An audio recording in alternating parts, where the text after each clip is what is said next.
বিশ্বনবী বলেন আল্লাহর দয়ার কোনো সীমা নাই।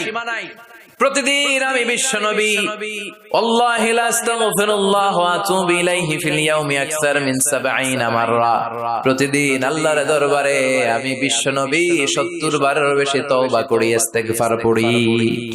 কয়বার?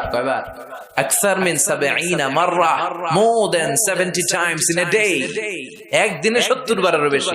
এই নবীর কোনো গুনাহ নাই? গুনাহ আছে? কথা বলেন। বিশ্বনবীর কোনো গুনাহ আছে? ওনার কোনো পাপ নাই, পঙ্কিলতা নাই, নিষ্পাপ একজন মহামানব, একজন অসাধারণ ব্যক্তিত্ব। তিনিও প্রতিদিন 70 বারের বেশি তওবা করতেন। তাহলে আমরা যারা গুনার সাগরে হাবুডুবু খাই, আমাদের করা দরকার কয়বার? হ্যাঁ, আহা। রব্বুল আলামিন বললেন, গোলাম, যত বড় গুনার সাগরে তুমি হাবুডুবু খাও না কেন, তোমার জন্য আমার রহমতের দরজা খোলা আছে না নাই? আল্লাহ বললেন,